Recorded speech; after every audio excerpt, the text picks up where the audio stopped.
உதவி செய்ய. வாசிக்கலாம். லூக்கா எழுதின சுவிசேஷ புத்தகம் அதனுடைய 23வது அதிகாரம் 34வது வசனத்தை எடுத்தவர்கள் வாசிக்கலாம். 23:34. அப்பொழுது இயேசு, பிதாவே இவர்களுக்கு மன்னியும், தங்கள் செய்கிறது இன்னதென்று அறியாதிருக்கிறார்கள் என்றார். அல்லேலூயா சொல்லுங்களேன். அல்லேலூயா. ஆமென். கர்த்தர் நல்லவர். பாருங்க, இந்த காலையில ஆண்டவருடைய பாதங்கள் பக்கங்கள்ல ஒரு குணம், அவர்கிட்ட இருந்த நிறைய கனிகள், அவர்கிட்ட இருந்த நிறைய குணாதிசயங்கள்ல ஒரு பொண்ணு தெரியுங்களா, மன்னிக்கிறவராய் இருக்கிறார். அல்லேலூயா. எப்படி மன்னிக்கிறார், யாரையெல்லாம் மன்னிக்கிறார் அப்படின்னா, அவர் எல்லாரையும் மன்னிக்கிறவரா இருக்கிறார். அல்லேலூயா. எடுத்துங்க, பைபிள மடிச்சு வச்சுங்க, எழுதிட்டீங்க வச்சிருங்க, சத்தம் வராம கவனமா உட்காரு. இயேசு மன்னிக்கிறவரா இருக்கிறாராமா. எப்படி மன்னிக்கிறார் பாருங்க. பிதாவே இவர்களுக்கு மன்னியும், தாங்கள் செய்கிறது என்னதென்று அறியாம செய்றாங்க. அவங்க என்ன பேசுறாங்கன்னு தெரியாம பேசுறாங்க. அவங்க என்னத்தை உட்கார்ந்து பாக்குறேன்னு சொல்லி பாக்குறாங்க. அவங்க என்னமோ ஏதாதானமா இருக்கிறாங்க. அவங்க மூஞ்சில துப்புறாங்க, கொட்டுறாங்க, சிரிக்கிறாங்க, கிண்டல் பண்றாங்க, துணியை கிழிக்கிறாங்க. ஆனா என்னென்னமோ பண்ணாலும் இயேசுவினுடைய வாயிலிருந்து வந்த வார்த்தை என்ன தெரியுங்களா? ஆண்டவரே இவர்களை மன்னியும். அருமையானவர்களே, ரொம்ப முக்கியம். ஆண்டவருடைய குணங்களிலே, ஆண்டவருடைய இருந்த கனிகளிலே விசேஷமானது இந்த மன்னிக்கிற தன்மை. நீங்கள் நானும் அவரை அறிந்திருக்கிறோம். இவருக்கு ஓயா வச்சு போக கூடாது, உட்கார்ந்துக்கணும்.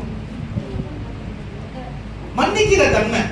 கர்த்தருடைய பிள்ளைகளா இருக்கிற நீங்களும் நானும் பாருங்க, ஆண்டவருடைய சன்னிதானத்துல வந்திருக்கிற நீங்களும் நானும் மன்னிக்கிறவர்களா, மன்னிப்பு கேட்கிறவர்களா அல்லேலூயா இருக்காம இருந்தோம்னா நிச்சயமா அவருடைய எந்த பங்கையும் நமக்கு பங்கே இல்லாம போய்.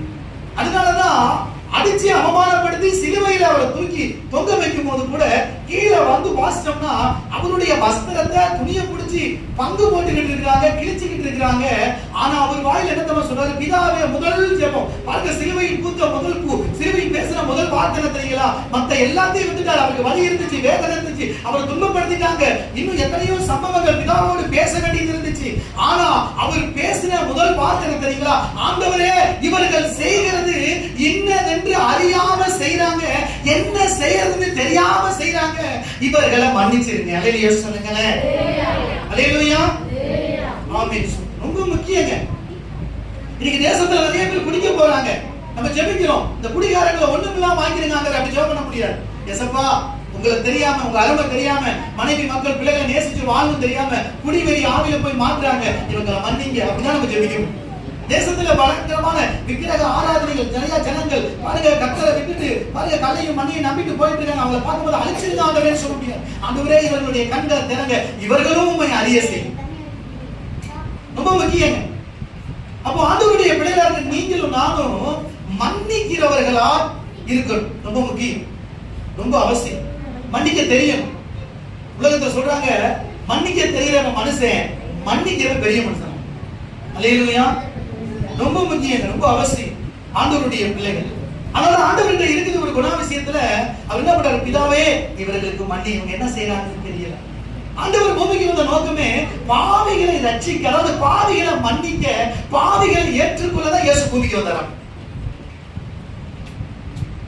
மனம் திரும்பாத 99 நீதிமான குறிச்சு அவருக்கு கவலை இல்ல. ஆனா மனம் திரும்ப விரும்புகிற ஒரு பாவி அவருக்கு தேவைப்படும். அல்லேலூயா. ரொம்ப முக்கியம். காணாம போன ஆடுகளை கண்டுபிடிங்க அப்படின்றார். மன்னிச்சிருங்க. உங்களை அவங்களை வெறுக்காதீங்க, ஒதுக்காதீங்க, தள்ளாதீங்க, பகைக்காதீங்க, விரோதிக்காதீங்க. அருமையானவர்களே, ரொம்ப முக்கியம். சில நேரம் அப்படிதான் இருக்கும். எதிர் வீட்டுக்காரன் சகோதரர் சொன்ன மாதிரி வயிற்றுல தண்ணி வரும் பிரச்சனை போது ஏதோ அந்த உலக பொருளாதாரத்தினால இந்த உலகத்திற்காக பாவம் தண்ணிக்காக கத்திட்டாங்க, தண்ணிக்காக பேசிட்டாங்க. பரவாயில்ல, நாங்க மன்னிக்கிறோம். நாளைக்கு அந்த அப்பா அக்காவை பார்க்கும்போது சிரிச்ச மாதிரி பேசுறாங்க. அவங்களுக்கு தெரிஞ்சது அவ்வளவுதான், அவங்க புத்தி அவ்வளவுதான். அந்த குணம் நமக்குள்ள வந்தே. இயேசுவில இருந்த சிந்தையே அப்படின்னு சொல்றாரு. இயேசுவில இருந்த சிந்தையே நம்ம சந்தோஷம். அந்த பிள்ளைக்கு இயேசுவில இருந்த சிந்தையே என்ன பண்ணுவோமா? எங்களிலும் இருக்கணும் அப்படின்றார். ஏசப்பட்ட என்ன இருந்துச்சோ, ஏசப்பட்ட என்ன சிலுவையில போய் தொங்குனா கூட மன்னிச்சிருங்க அப்படின்னு இவங்களை மன்னிங்கன்னு பறிஞ்சு பேசுகிறார். பாருங்க, நான் நிறைய வசனங்களை வேகமா சொல்ல விரும்புகிறேன். இதே ஆண்டவர் பாருங்க ஒரு சீசர்களுக்கு ஜெபம் பண்ண சொல்லி தரும் போது அவங்க வந்து சீசர்கள் கேட்கிறாங்க, அடிப்படி அந்த பிள்ளைய வாங்கி கவனிங்க. சீசர்கள் வந்து கேட்கிறாங்க, ஆண்டவரே நாங்க எப்படி ஜெபம் பண்ணணும் அப்படின் போது அவர் ஆண்டவர் சீசர்களுக்கு சொல்லி கொடுக்குறாரு, உங்க கடனாளியை நீங்க மன்னிக்கிறது போல என்ன பண்ணுங்க, ஆமென், உங்க கடனாளி உங்களை மன்னிச்சுக்கிட்டு இருக்கிற போல நீங்க என்ன பண்ணுவீங்க, மன்னிங்க. திருநெல்வேலி பக்கத்துல ஒரு பாஸ்டர் வந்து சர்ச் வச்சிருக்காங்க. சர்ச்சோட பேர் என்ன தெரியுங்களா? இயேசுவின் கடங்கார ஊழியம் அப்படின்னு போட்டுருக்கு.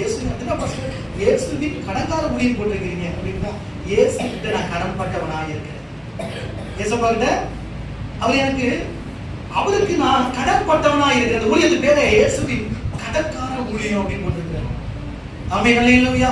நீங்களும் நானும் இயேசு கிட்ட கடன்பட்டவன். நீங்கள் உங்களையும் என்னையும் இயேசு ஒரு நாள் மன்னிச்சிருக்கிறார். உங்களையும் என்னையும் ஒரு நாள் இயேசு செய்த தவறுகளை மறந்திருக்கிறார். நீங்களும் நானும் பேசின எச்சி வார்த்தைகளை மறைச்சிருக்கிறார். நீங்களும் நான் செஞ்ச அந்த கால கிரியைகளை இயேசு மறைச்சிருக்கிறார். நம்ம கொண்டாடிக்க தெரியாது, நம்ம என்னெல்லாம் செஞ்சோம் தெரிஞ்சா கூட இருக்க மாட்டோம். அல்லேலூயா. நம்மள மறைச்சிருக்கிறார். கணவர்களுக்கே தெரியாது மனைவி என்ன பண்ணாங்க அப்படின்னு மறைச்சிருக்கிறார். ஏன் தெரியுமா? அவர் மன்னிக்கிறவரா. ஆனா பாருங்க, அதனாலதான் ஜெபம் பண்ண சொல்லி கொடுத்தா கூட உங்க கடனாளி உங்களை மன்னிக்கிறது மாதிரி நீங்க என்ன பண்ணுங்க, மன்னிங்க. அல்லேலூயா. சிலர் சொல்லுவாங்க, எங்களை சிலர் மன்னிக்கவே மாட்டேங்கிறாங்க. நீங்க முதல்ல மத்தவங்களை மன்னிக்க